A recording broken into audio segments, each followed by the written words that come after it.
From Boise to Middleton, the 5A and 4A Southern Idaho Conferences feature 20 of the largest schools in Idaho.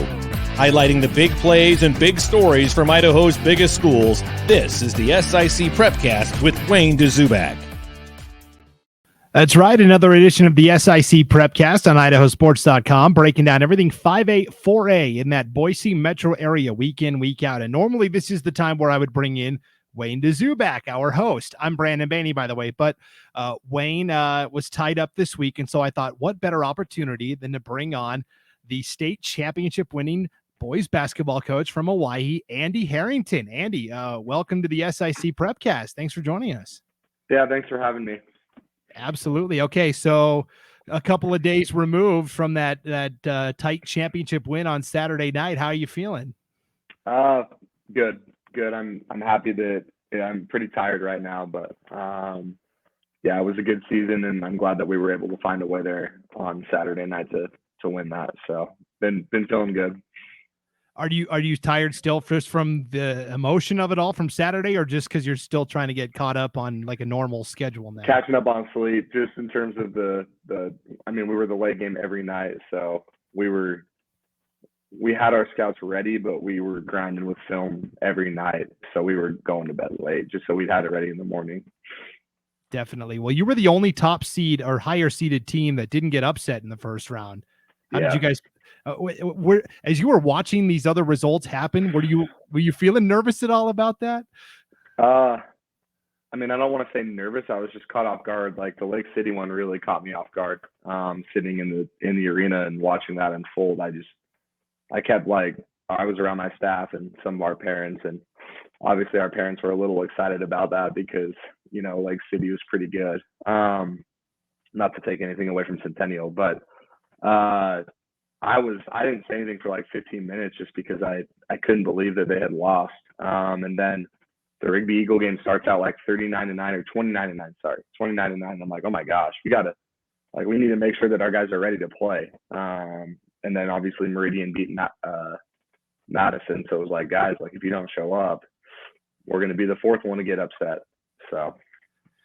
Yeah. So you mentioned trying to do your scouting reports and get ready for the semifinals and championship. And you ended up playing SIC teams, conference opponents, Meridian in the semis, Centennial in the championship. How easy or difficult does that make trying to scout up the team you've already seen multiple times in 1 year? It makes it easy in just the aspect of scouting because our guys know those guys. So if I'm like, Austin Ramos is a shooter, guys, they already, there's no question that they know that. Beating all three of those teams for a third time in our season was not an easy task, especially with those are all quality teams that continue to get better and better throughout the year. And when you're supposed to win, it's harder to just make changes on the fly rather than you can try different things if you're the underdog, because why not? I think Mountain View started 4 seniors, Centennial started 4 seniors, and Meridian started 5. So those are some upperclassmen guys that we were battling against.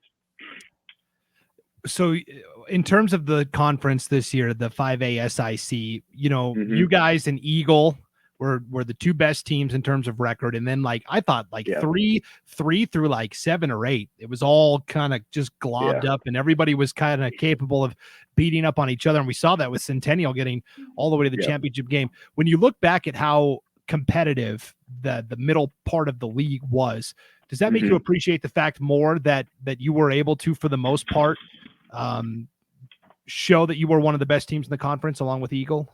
Yeah, I heard a lot of whispers throughout the year of the SIC being down, and I was it's our first year in the SIC as a staff, so I wasn't sure, but I was really happy to see all of those teams have success. Meridian was banged up at the start of the year, and when they got rolling, they were really, really good. So and Centennial too, obviously they were such a good team in that state tournament. That championship was. They were playing at a different level than the last time we had seen them. So it was good to see our conference represented. All those teams are good teams. Yeah, and you had tight games in the semis and championship. You mentioned it, obviously overtime with Meridian in the semifinals. And Titus Bailey really stepped up in that semifinal game, and he kind of became a forgotten figure. At the start of the year, we talked about, he's got all these great players, and then he kind of went to the back of everybody's minds. And then as we got towards the end of the season, he kind of reemerged. But what was his development like over the year? He had a really, really good summer for us. Honestly, before Liam started playing with us, Titus was leading us in scoring in the summer. And then he just kind of lost his confidence in the shot, I think. And, he played football, so he was out of rhythm. Shooters are rhythm guys. And, I think that it took him some time to find his rhythm, similar to some of the guys I would say on Meridian and a few other schools that Gage Jones at Eagle. It took them a little time to, okay, I'm going from football to basketball. And I think Titus, over the course of the year, became a really, really good player. At the start of the year, he was rebounding, and he was 94 feet guarding the other team's best guard every game. So I was like, I know his shooting's going to come, but what he's giving us on the other side of the floor is just so important. But he's a really good player. He definitely got, as the season progressed, he definitely got noticed by some colleges as well. So that was really exciting just to see that. Yeah, let's talk about that, because you've gotten a lot of college buzz around your team, obviously, with Jack Payne committing to Colorado State. Yeah. You went to that Damian Classic in California, and Liam Campbell got offered from USC while he was down there. Yeah. How excited does that make your players, knowing that, hey, we've got a coach and a team that has a chance to put our names on the map to try and go play at that next level?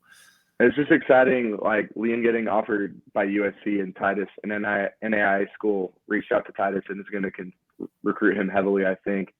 Like, for me, it's the same thing, whether it's USC or that school. I think it's a big deal for all of these kids. And I was really excited for Titus and our guys just to continue to get that respect from those schools, because they are good players, and Idaho has a ton of them. So yeah, I mean, that's why we do it. It's, the wins and losses is we all want to win, but getting these guys good opportunities to be successful is more important, in my opinion.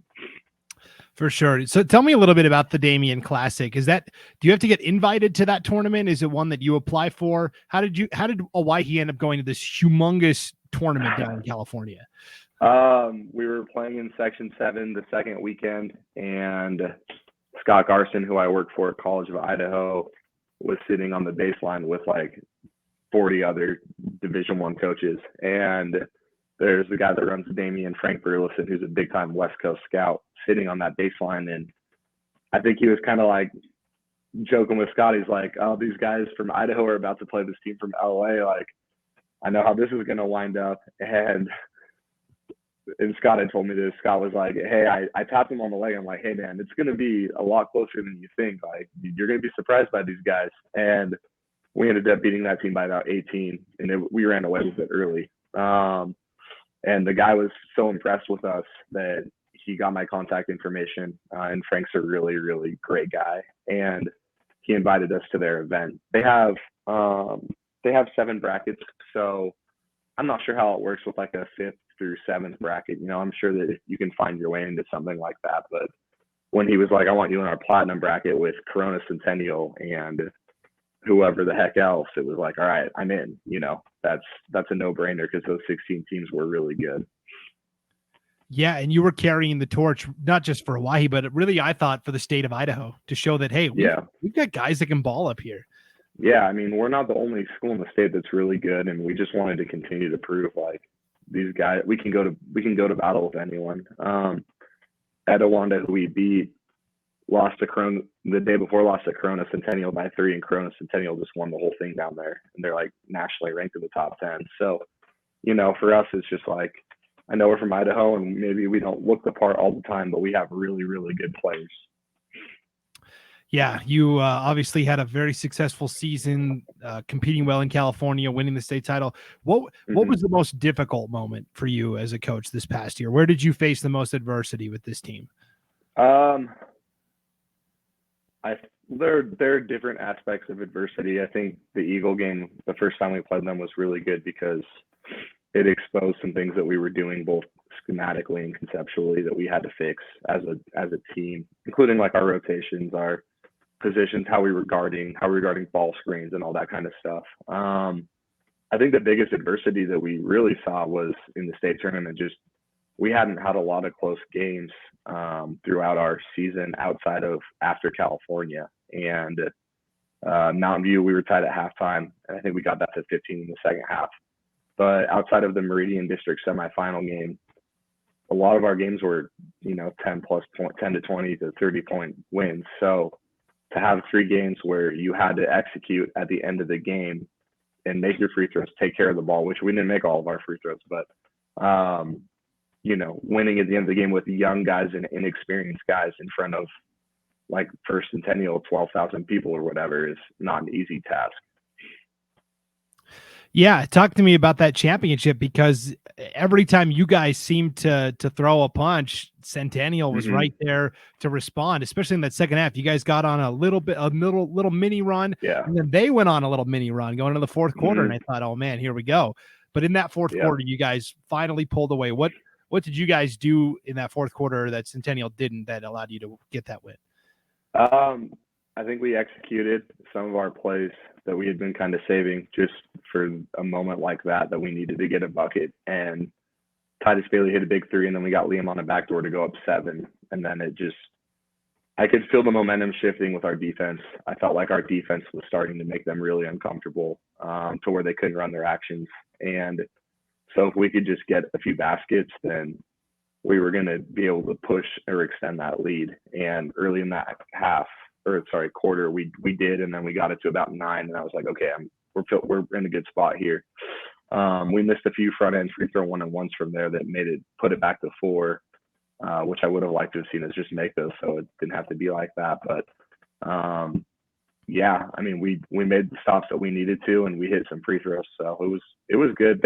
Credit to them. They had a really good team, and they played their best basketball at the end of the year, which is a credit to Coach Appersbach. So good. Like, seriously, they played great. Yeah, and in terms of like fans in the arena, obviously you have their fans and they have theirs, but then all the neutral fans that were there just to watch, I think we're probably going for Centennial because they wanted to see that underdog. So how does that feel, knowing that probably like 3/4 of the arena is against you? We saw it quite often during our district and state. Teams would hang around, or not necessarily like the players, but you'd see the other programs fans hang around if they won, and they were definitely with the other school that we were playing, so we were kind of used to that. But that atmosphere was incredible, just seeing that crowd, and it was packed to a brim, but like people on the far left side, like those are moments that those kids will remember forever, and that's what it's all about, is giving these guys just a great experience. And it's good for our state. Like, I think, those crowds this year were big time, and the student sections were big time. So I hope that can continue, because that's what high school basketball is supposed to be about. Definitely. So you lose 2 seniors from your team this year, right? Yeah, so Jack and Braden. You've got a lot of guys coming back. How do you because certain guys will say, well, I started last year, but you have to put in the work in the off season to earn that starting spot again the next year, right? Yeah. We'll have a lot of guys back, and I think we're going to get better in terms of our guys just developing. Like Liam, I know everyone just expected Liam to be this crazy good player because he's got a USC offer, but I think people forget Liam's a sophomore in high school. And Jackson Rasmussen as a freshman at 6'7", whatever, is a freshman. I think overall, all those guys, Titus, Preston, Barrett, all those, Cam Downey, Jackson Rogers, Mac, you can go on and on, Sticks. These guys are going to develop and get better. They're going to mature. But they're also just went through a season of playing a ton of basketball together, where like now we can build on things in the summer that last summer it was like, hey, what's your name? I'm so-and-so. We're going to play hard together, and we're going to move the ball, but I have no idea what you're good at, So I'm excited for that to continue to work with that group. Yeah. So let me ask you, you had a lot of freshmen and sophomores on the varsity team. How did that impact those lower levels, your JV, your sophomore, your freshman teams? Definitely, I don't want to say watered it down, but our JV still had a good year. Coach Warnicki and Coach Nugent were they made the district semifinals. But it wasn't what a traditional team should look like, just in the sense of, like, a few of my freshmen, they're really good, but they would have benefited from playing a year of JV where they could be the guy. And I mean, even Cam Downey, watching him play in our state championship, which he hit a 3 and had a big time pass to Jack. And him and Titus are probably our 2 best on ball defenders, but Cam Downey's going to be a dude. And if I could have had him playing more JV where he had the ball in his hands and was creating and getting that confidence to be aggressive with his shot, you know, in 2 or 3 years, I'd like to see guys like that be on that JV team. Yeah, and you just have to build the program, right? Because what's the 8th grade class looking like for Owyhee? It's up in the air, just because we pull from Star Middle, which there's some good players there, but then also Sawtooth. And I honestly don't know necessarily. Sawtooth feeds into like 3 different high schools. So I know we have some good players coming, but I don't know necessarily who all of them are yet. So, you know, the one thing I'm learning with the 5A and with Meridian is just a ton of good players out there. So I think we'll be in good shape with the kids we have, the young kids we have coming in, for sure. Definitely. So you won the 4A title last year with Middleton, and then you went over to Hawaii. Did you ever think that you would be a championship coach again at a higher level at a brand new school? I knew we would have talent.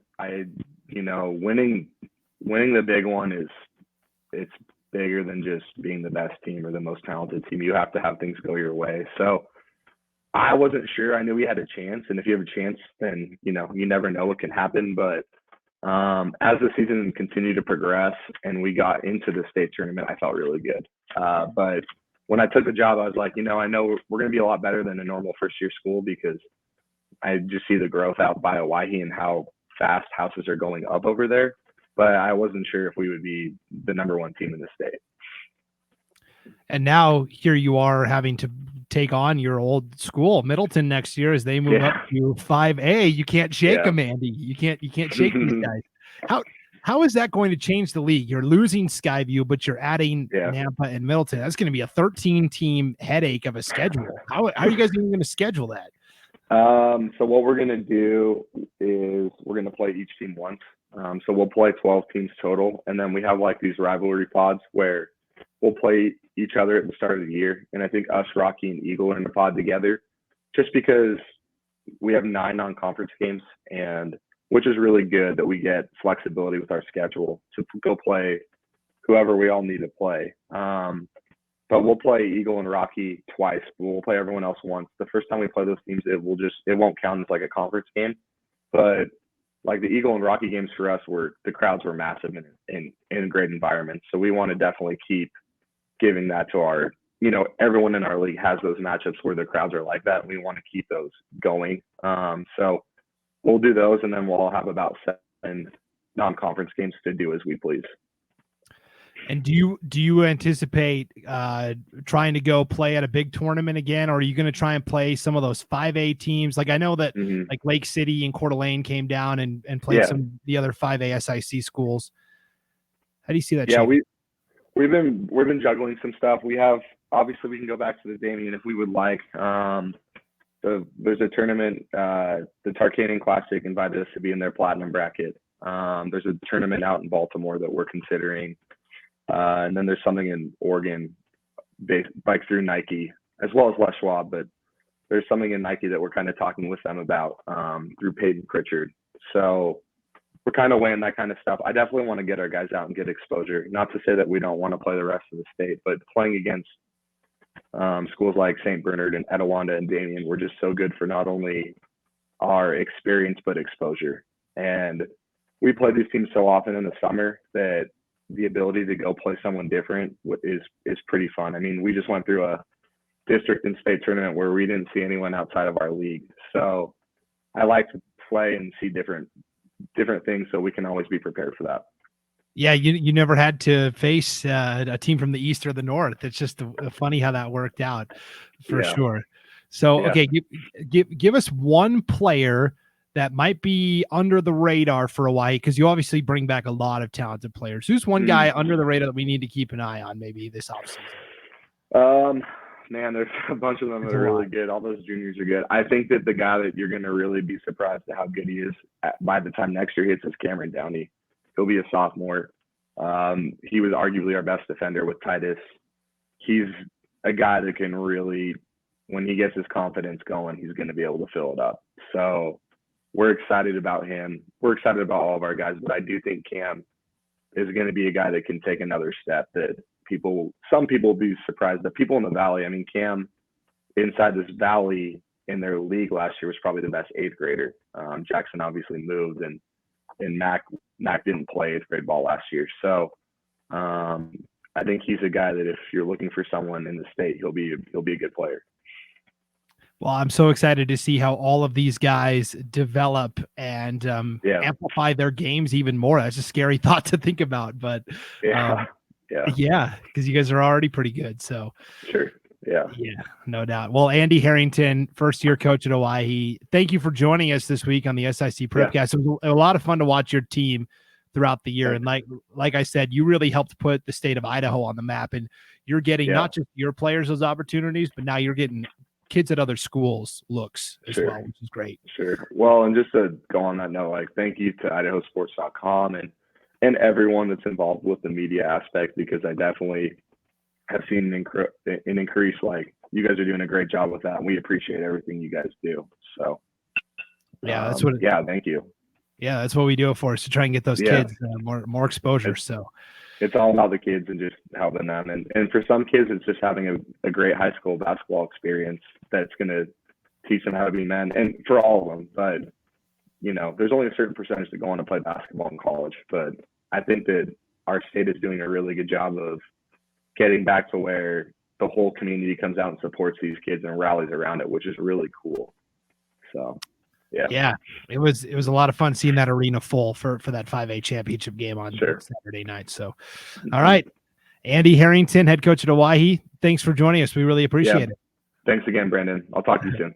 All right, see you. Bye. All right, that was Andy Harrington, head coach of the Owyhee Storm. Great guest and a great get for us here on the SIC Prepcast. So Wayne DeZubak will be back.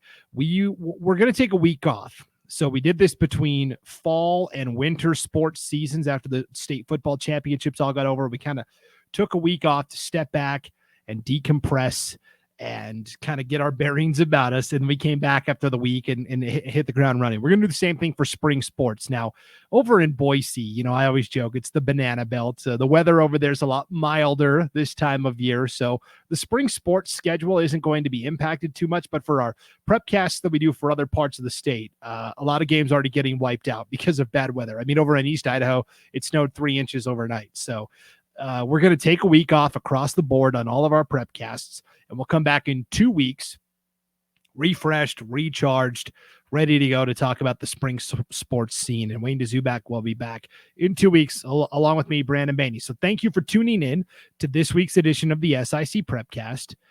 Enjoy the week off, everybody. And we'll see you back here in 2 weeks on IdahoSports.com.